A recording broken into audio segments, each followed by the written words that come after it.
Bolts Nation, welcome back to another episode of the Bolts Block Party. I am your host, Wolfie, of course, always joined by the always stout Braydon Coburn. And again, we're still rolling through the Alumni Weekend, celebrating 30 years of Tampa Bay Lightning hockey. So, of course, we had to get a fan favorite. Callie joins the show, Ryan Callahan. It is amazing to have you in town again this weekend. What's it been like for you to reunite with all the guys this past week, man? Yeah, it's been awesome. It's been a long 48 hours so far, to be honest with you. But just guys I haven't seen in so long, right? Yeah. You know, even Kobe, it's been years since we've seen each other, and to come back, you don't miss a beat. You start hanging out with these guys, and right back to where we were, joking around together and having some fun. That's kind of what Terry Chris was saying. He's like, it's been 30 years since I've seen some of these guys, and it's just amazing how you put a bunch of guys in a room, and it's like it was just like yesterday. And that's a testament, again, to the camaraderie I think that the sport builds and the teammate bonds that you make. And again, it's weird to me that it seems like, they say 6 degrees of separation, but it feels to me like as massive as the hockey world is, it's a very small community. And I feel like everybody. Anytime we've had somebody on the show, Kobe's like, "Oh yeah, I played hockey for your dad's camp, like Pointer," and it just seems like you guys all somehow, some way, there's 6 degrees of separation in the hockey When world. I knew Callie was coming, first thing I thought, I was like, man, I wonder if we could sneak a quick card game in somewhere. See what I mean? I'm always down for a card game. I've heard about them, man. I've heard about all the card games. Obviously, we just celebrated St. Patrick's Day. I mean, you do have some Irish descent. I do. Yeah. What was the celebration for you? For us, I mean, obviously we had the ceremony. Yeah, but we had the ceremony. So got a new tat. We stayed here. I got a new tat while I was in Tampa. So midlife crisis or something going on here, but yeah, I mean, I love. Hey, we're not at midlife yet. We got a ways to go. We're there, folks. So I wanted to bring something up as you have transitioned from the hockey world to now an analyst on ESPN. Love your takes on things. Kobe has been delving a little bit more into the broadcast world. Obviously, he's now co-hosting on the Block Party, but he was doing some of the play-by-play for the Professional Women's Hockey Association games that we had up in Wesley Chapel, and he's been filling in also for some of the Lightning broadcast games and stuff when Phil can't do games or whatever. So what kind of advice do you have for him as to what it takes to make the transition from a professional athlete to be able to have the instincts, the analyst, the experience in you to bring that to television and radio? Well, this is one of the first guys I called. You did. Was it? Yeah. So we've had this conversation. Yeah, absolutely. I had to throw it out we there, can rehash it, but yeah, please do, because I'm just curious.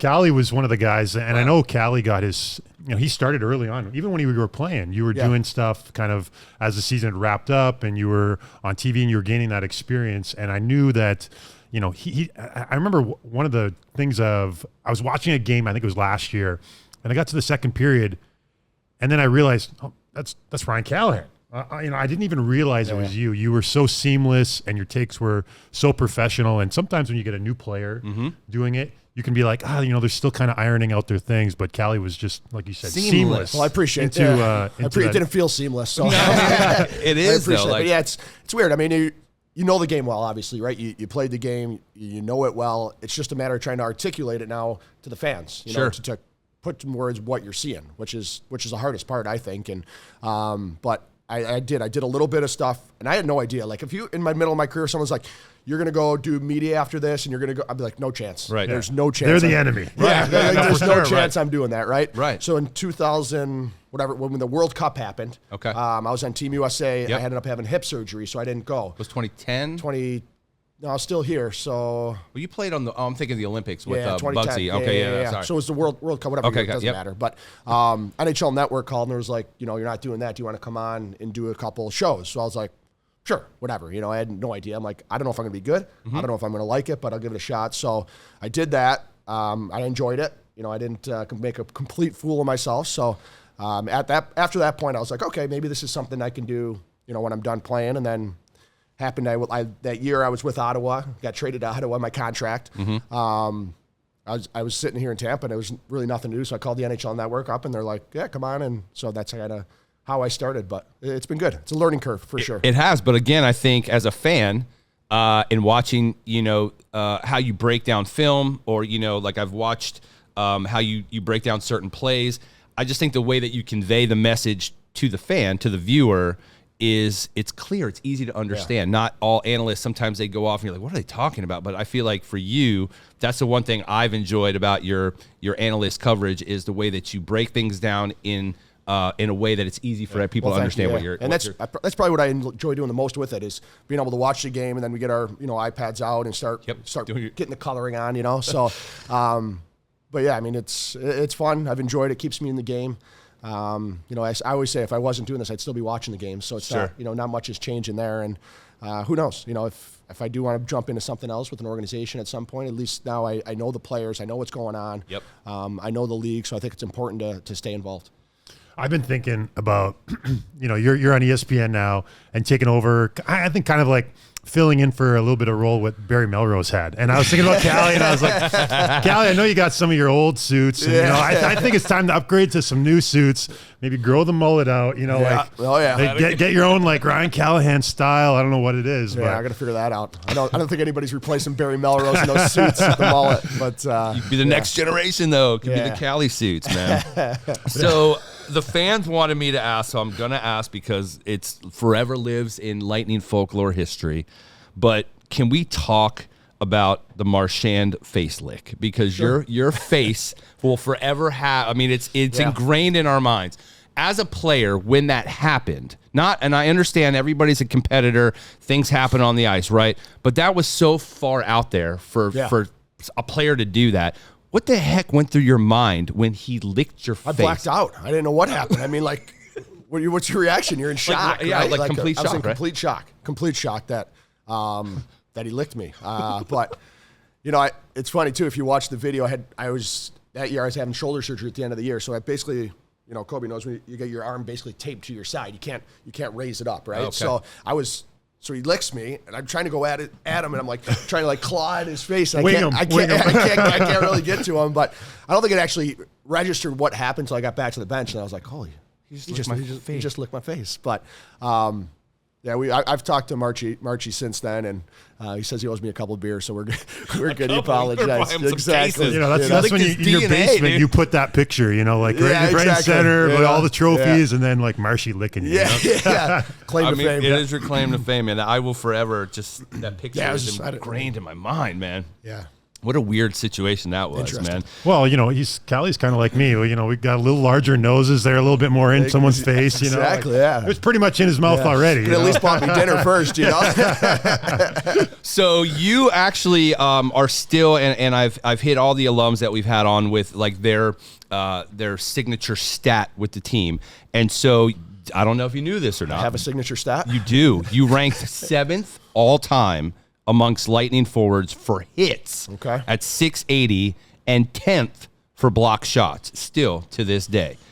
And, being that you've had, some pretty significant injuries, which, but isn't that not a testament to the way you've played your entire career? I mean, 680 hits, 10th for block shots. Yeah. Those shots hurt. And they've hurt. I mean, you took one from Chara, right? Like broke your ankle. I mean, dude, you guys are warriors to be able to play at that level. But what do you attribute to that being your style of game? Has that been the way you played your entire career, or as soon as you got to the NHL, you knew I got to take this thing up a notch? Yeah, I honestly think it started like in juniors. I noticed that, you're not going to be scoring goals all the time. I scored a bunch in juniors, but you got to do something else if you want to play. And especially when I got to the NHL level, it was like, okay, if you're not scoring, what else are you doing for us, right? And it's a competitive league, trying to stay in it. And I always just felt I played my best when I was running around hitting guys. It engaged me, got me going, got our teammates going, and then it was annoying. It was annoying. Yeah, me and Cobes used to play in Philly, so me and Cobes used to go at each other constantly. Not this guy again, constantly. I mean, I got a lot of cross checks to my back from Cobes, so it's probably contributed to my injuries. Come on, Cobes. Check him out, man. Your back's strong. Yeah, exactly. And then blocking shots, I think that kind of came from John Tortorella, who obviously was a coach here. He had him in New York, and I figured out quickly that in the system we played and our defensive zone, we collapsed so much that there was going to be opportunities. You have to sit there and eat a shot and block a shot, and then it goes back to the same thing where I wanted to play. So if blocking shots got me on the ice more, then I'm going to start blocking shots, and that kind of just evolved as my career went on. And then obviously penalty kill was a big part of my game too, and Yeah, that's a huge part of it. It was the way they played with the Rangers and Torts. Yeah. You know, like you said, they collapsed low, and then they just like they'd be diving in front of shots. Either way, and as a defenseman, you're sitting there and you're like, okay, I've got a lane here, I'm going to shoot it, and all of a sudden this like something comes in the way. Yeah. And I remember thinking like, okay, if they're going to block this shot, I'm going to shoot it right by their ear. Like it's going to be head high. Okay. Like So I'm going to see if they're and. These Ranger guys, Thanks, Callie, Coach. Boiler, you know, like they didn't even flinch. These guys aren't even flinching, and I'm just like, what the heck? Like this is a sickness right here. You know? You got to be. I mean, we were talking yesterday about that. Like, you got to be a little bit either insane or you just have to really enjoy pain. I mean, I'm not enjoy it, but be able to absorb pain. I think you don't even realize it when you're in the middle of it. You know what I mean? Like adrenaline's rushing. It's adrenaline, everything else. Like now looking back at it, like I'm like, hell no, I'm not going to go out there and do that. I was going to ask, are you playing beer league? Are you like blocking shots in beer league? You know, I haven't put the gear on actually, but looking back now, I understand that. But when you're in the middle of it, it's just part of it, you know. And you do it, and I mean, it's a role on a team too, right? Like I think you always got to get excited about your role on the team. Like be excited about it, own that role, right? And one of my roles was blocking shots, penalty killing. So I'm like, you know what, I want to be out there to have that opportunity to do it, and you got it. And I obviously got in the way of a few of them. 7 goals all time. In like man. You were named a captain of the Rangers in 2011, the 5th youngest ever in Rangers history. But you were also the first native of the state of New York to serve as the Rangers team captain. Pretty remarkable. Yeah. Is it hard to go to a team to Tampa, having been a captain in New York, to come down here and be traded to Tampa? Obviously, they put the A on your chest, but and it's crazy because we traded you for Marty St. Louis, which you know, it's crazy the 360 degree of how that all came. But how is that for you? Is that a tough transition to go from being a captain as a team to now? I know I'm going to a new team where there is a captain who's eventually getting traded, but what was that transition like for you? It was hard. I mean, it's very difficult. I think just the fact of getting traded. I played in New York my entire career up to that point, right? And then that whole year was kind of a mess in New York. I ended up getting traded. Marty goes the other way, and now I'm walking into a team that just traded a Hall of Famer, you know, all these records, Stanley Cup winner, and I'm walking into this room and he's gone, right? So it's like that's kind of weird as well. I'm not replacing his shoes. Like I remember talking to Yzerman, I'm like, and he told me, he's like, you're not here to put points up like Marty put points up. You know, there's a reason why we got you, whatever character, whatever it is. But I'm like, well, thank God, because I'm not, because you guys got the wrong guy if that's what you want. This Ryan Callahan. I don't know if you guys hockey DB'd me or not, but I'm not keeping up to his numbers. But then you walk into a room and you're right, it's weird because you used to be the captain, you're vocal. I probably didn't feel comfortable here in Tampa leadership-wise until that following year, when you're here for training camp and everything else. But, I mean, you walk in and you just try to mesh in and you try to fit in, right? Sure. You pick your moments as the year goes on, at times you speak up and things like that. But I think your leadership role changes. It does, you know what I mean? And you got to see where you fit in the mix. And luckily, I mean, Stammer got named captain right away. He was an awesome captain. We had some older guys in the room as well. So it was an awkward and weird situation to walk into anytime you get traded, and especially, being the captain in New York and how the whole trade went down. It was weird times. I mean, it's kind of water under the bridge at this point. But I tell you what I did like. I get traded. I'm here, and then all of a sudden, I was living on Harbor Island. Yep. All of a sudden, that first practice, I got my T-shirt on, my shorts on, my flip-flops, and I'm walking over the bridge. And I remember calling my wife. I'm like, it's not too bad here, I think. And that's what we hear, like when guys want to come to Tampa. Yeah. I mean, they want to play here because, again, do you want to go play in Edmonton where it's 27 below, or do you want to go walk to the rink in your flip-flops? What they have here, though, too, is the ownership, the organization. I mean, it's a whole winning team. Like it's a culture here. They've built that here. So now not only is it a destination because of weather, which is awesome, but now guys want to come here because of the team and the organization and the owner. And winning. I remember when I got traded here, I was sitting in the little thing, like kind of walking down this aisle here, and all of a sudden this 6'8", 6'7" goalie wheels by me on a hoverboard thing. Oh yeah, like the little with the two wheels. Yeah. It was Bish. Yeah, and he just flies by me, and I'm like, "What the heck? Where the heck I am?" Like, He's like, "Hey, new guy." I'm just like, "Where am I?" Yeah. So another, transition for you, obviously, once you left the sport was because of injury, right? It was a hip situation, and that also probably had to be difficult for you to realize that if I keep doing this, I'm putting my life at risk. Was that difficult as well? So it was my back ended up. I've had a lot of injuries, so I don't blame you. I had 2 hip surgeries while I was here as well. So, but it was my back that ended up doing it. And that last year I was here, it was a nightmare. Like, I'd come to the rink and I'd feel great all day, and then all of a sudden it would tighten up on me just getting out of the car or whatever it be, right? So I knew there was an issue going on that whole year with my back, and I honestly thought, I was like, when the year's done, I'll go get it fixed. Sure. Like, you know what I mean? I'll go see, we'll figure out where we're going to go. So we saw the back doctor here. He didn't have good news for me. We went to New York. Second opinion. Same exact thing. Not a good news, and I degenerative disc disease, and they're like, the only way to really fix it is a fusion. But they're like, with your mobility, how young you are, you're not at that point yet. But there's nothing, like, you're going to feel like this if you keep playing hockey, So I think that was the biggest shock, because I honestly thought, I'm like, I still wanted to play. You know what I mean? I just get another surgery or whatever it is. Sure. I was used to that, and you'll be back and playing. So it was hard. It was really hard. We ended up staying the extra year here in Tampa, which was great. Girardi retired the same year I did, so that helped. I mean, we were 2 minutes from each other. We hung out a lot. Sure. But yeah, it was a tough transition. Absolutely. And shout to Girardi, because he started this whole block party. So exactly. It was that year. Block party with Dan Girardi. So we wouldn't be here if it wasn't for Dan. So I'm sure, again, you've got some crazy stories from being on the road. We've asked every one of the alumni to kind of give us, except for Andre Waugh, who kind of took things to a whole nother level yesterday.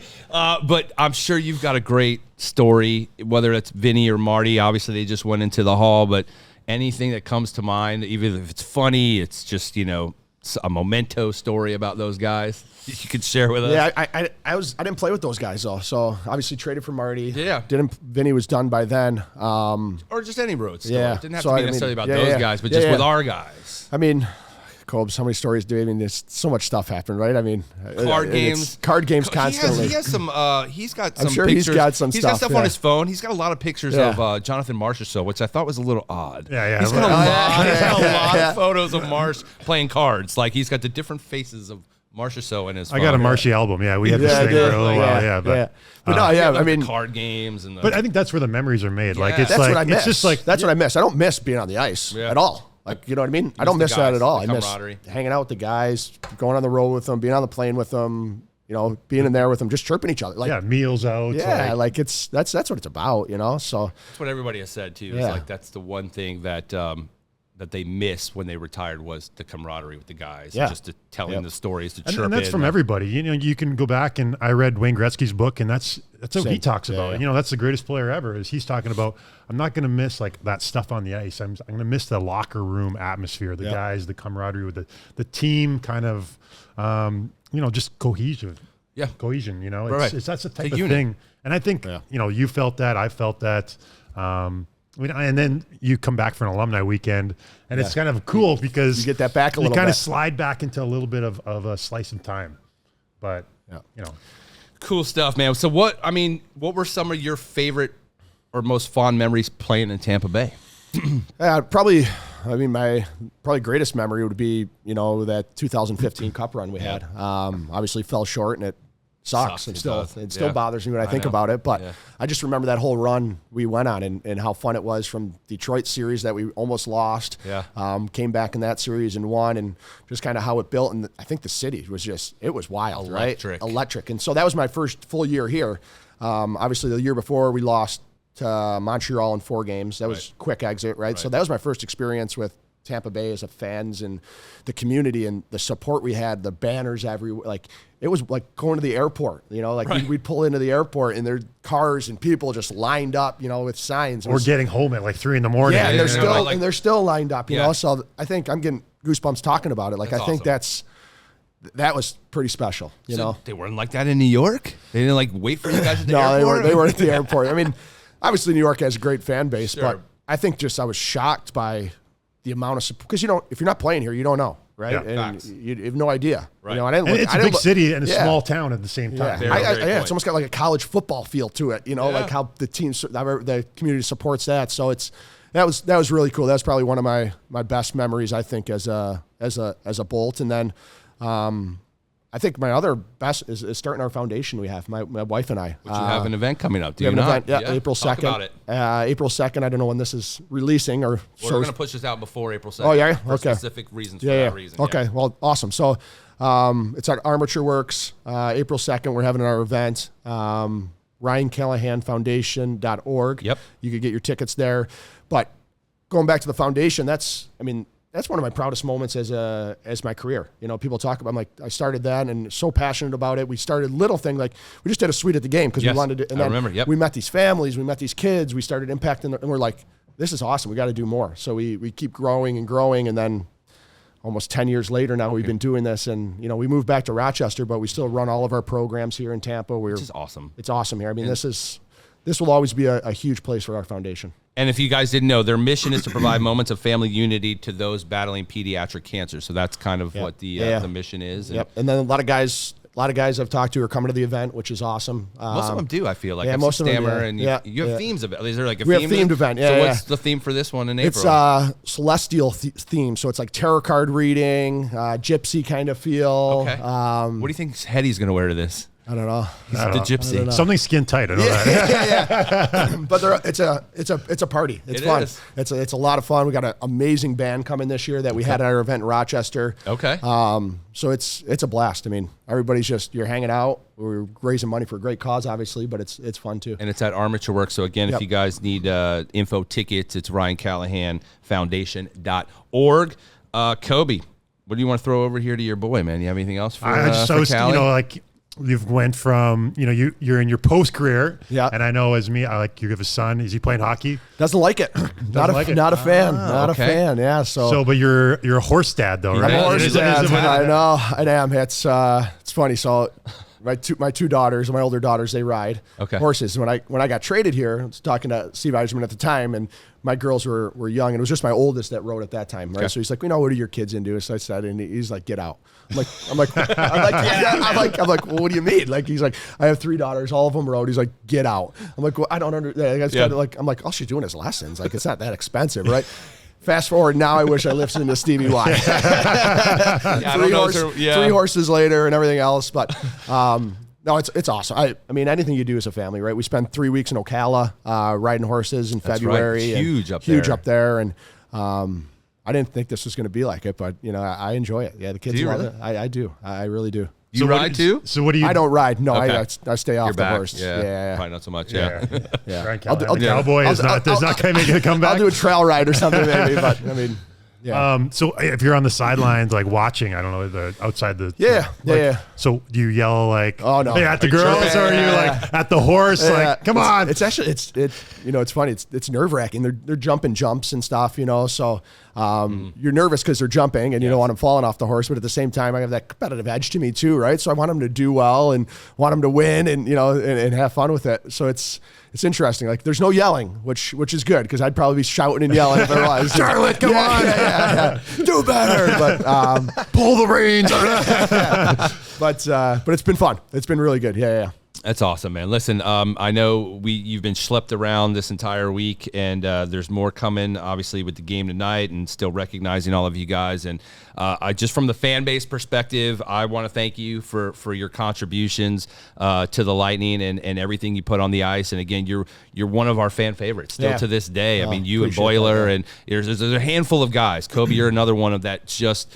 There's been hundreds and hundreds of players that have come through, this locker room over the years, over the 30 years. But there's a handful that really have left an impression and a mark on the team. And both of you guys, I think, are 2 of those guys. And that's just a fact. Yeah, I mean, you see how the fans react when your name is called, whether it's for the ceremony and everything. It's special. I mean, it's a special place, Cobes. I mean, these fans are awesome. And going back to when I got traded here from Marty, I didn't know what kind of reception I was going to get. And I still remember my first game, and how nuts they went. I was like, wow, this is pretty cool. So. And then it's one of those things, unless you're here, you don't really understand it, right? You can't appreciate it unless you're a part of it. Yeah. Sure. And I think, the good thing is, I think with guys like you now, and the more people hear, the more talk, like you just said, when players hear Tampa, they're like, I want to go play for them, not just because of the fan base, but because of the organization as a whole. And the more people talk about us, the more people are going to know what we bring here to the table in Tampa Bay. So Ryan Callahan here on the Bolts Block Party. We appreciate you taking some time, and